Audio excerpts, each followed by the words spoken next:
So year nines, over the next couple of weeks, we're going to be studying World War One poetry. Please don't be put off by that. I know some of you right now are going to be thinking, oh God, that sounds awful. It's actually really, really good. So today's lesson, we're going to be focusing on what we know about World War One, sort of putting it into context, really. So we're not going to be looking at any poems today, but just looking at what we know about World War One, learning a little bit more about World War One, so that we know the context in which these poems have been written. So let's have a look then. What I'd like you to do to begin with is just jot down everything you know about World War One. You'll have done some stuff in history. You'll know some stuff anyway from just your general knowledge. Some of you might have a real interest in it and know absolutely loads. Others might not know an awful lot, but we'll learn together. We'll look at lots of different images, video, and find out a little bit more about what life was like. So 5 minutes, just jot down, if you want to talk to someone at home about it, jot down what you already know.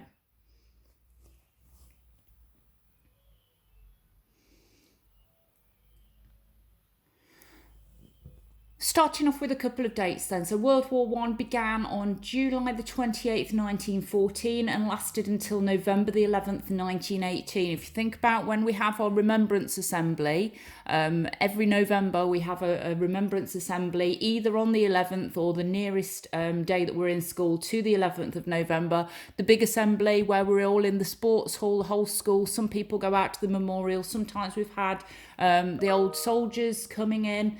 That's what it's to commemorate. This is the end of World War One, November the 11th, 1918. And the reasons for the war, well, it was different foreign policies that were to blame for it. We've got an image at the side here of some of the soldiers in the trenches. So the two main sides were the Allies, which included France, Great Britain and Russia, and the opposing side was Germany and Austria-Hungary. Austria and Hungary are separate countries now, but used to be a country together then. So in total, 30 countries were involved in the conflict. Quite unbelievable, isn't it, that many countries would get involved in fighting against each other because of differences over foreign policies. So the government's policies that they'd put out, people didn't agree with them, so they all went to war. Soldiers fought largely in trenches during the war. Thousands suffered from stress, known as shell shock. By the end of World War One, over 9 million soldiers had been killed and another 21 million wounded. Just think about those numbers for a minute. 9 million soldiers killed across 30 different countries. Quite an unbelievable amount of suffering here. Over 1 million soldiers were killed in the infamous Battle of the Somme alone, including about 30,000 in just one day. 30,000 deaths of soldiers in one day in one battle. Absolutely unbelievable. Bit of a summary then. So 1914 to 1918, they're the key dates. Fought between Germany and England, France and Belgium and the other allied countries, mainly fought in trenches. The British war dead, about 880,000 men from the UK, plus a further 200,000 from other countries in the British Empire and the Commonwealth. German dead, again, 1,808,000. Unbelievable. So what I'd like you to do now is just pause this video and I want you to follow this YouTube link. Either copy down the link and go and search it on YouTube, or just search for The Trench, The End. And there's just under a 10-minute video that I want you to watch. Now, it's taken from a film, so it's not actual real life, but it shows you exactly what life would have been like for the men, the soldiers in the trenches. And it is quite an unbelievable piece of film. I know the first time I watched it, I just sat silent the whole time. I was silent, and just, it really, really does make you think. So have a watch of that now. So it's just under 10 minutes long. And then I want you to come back to this and we'll have a look at some of the posters and propaganda that were around at the time.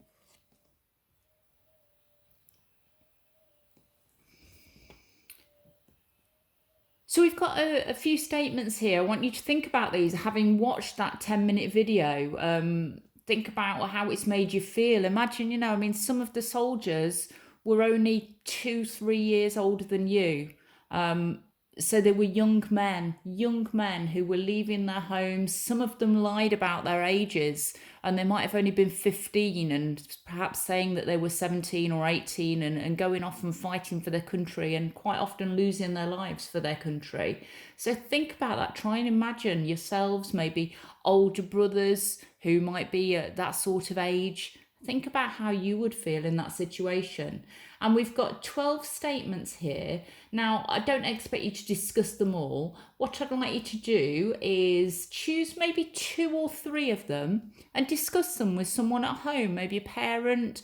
You could even perhaps phone grandparents up, or aunties or uncles, chat over the fence to your neighbour. But just have a discussion with somebody around you about 2 or 3 of these and see if there are different opinions, see if different people have different thoughts surrounding these statements.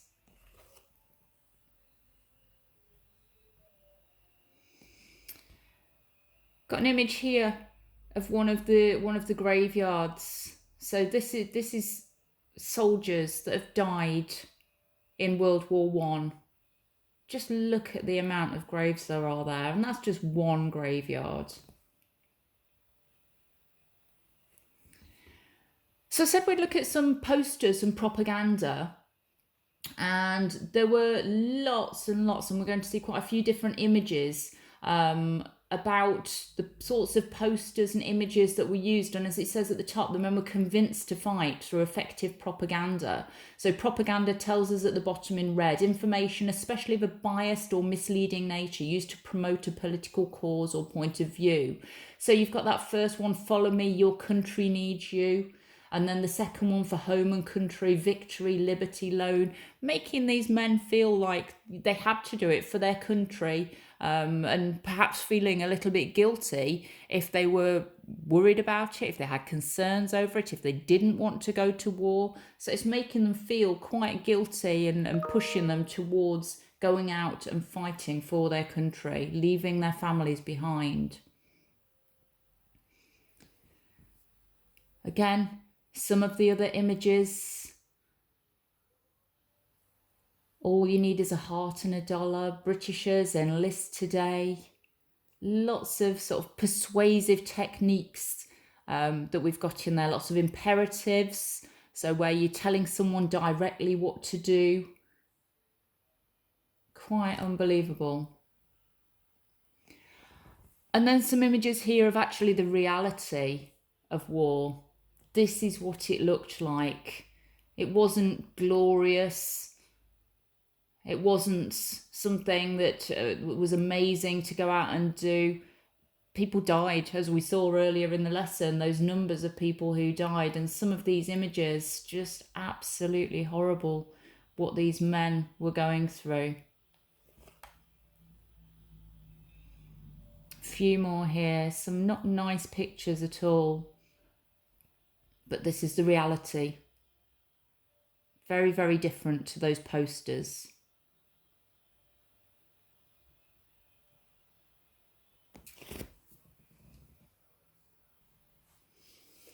Just a few more images to look at, and then we'll leave it there for today. But hopefully this has really got you thinking about what it was like and about how the soldiers, how the men were persuaded to go and fight for their country. Your chums are fighting, why aren't you? Again, there's that guilt, there's that pressure. Everyone else is doing it, you should be as well. Who's absent? Is it you? Again, that finger pointing on the image.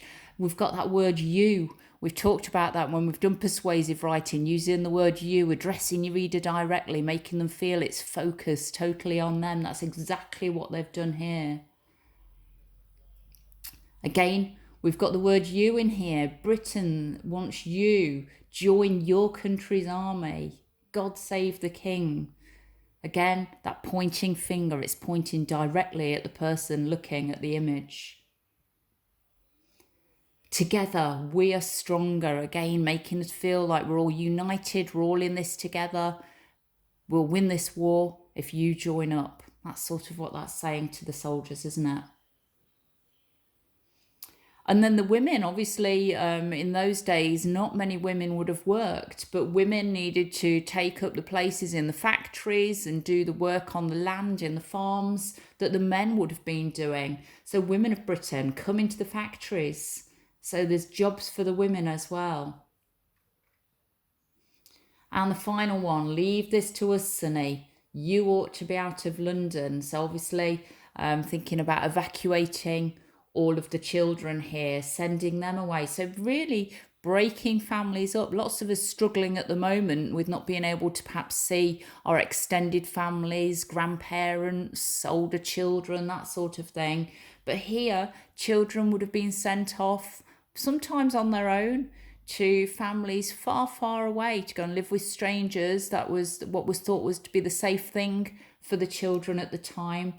But quite a difficult situation for them, breaking families up. The children would go away. They wouldn't know whether or not they would ever return to their parents, whether their families, their homes would be bombed, whether they would still be alive. Lots of really difficult stuff that was going on. Okay. So plenty to think about there. If you are interested in this, there's absolutely loads of stuff to read and look at, lots more videos on YouTube if you want to look at some. And then our next lesson, we'll start looking at some of the poetry that was written in this time, and quite contrasting poems we're going to be looking at. Okay, so that's it for today. Well done.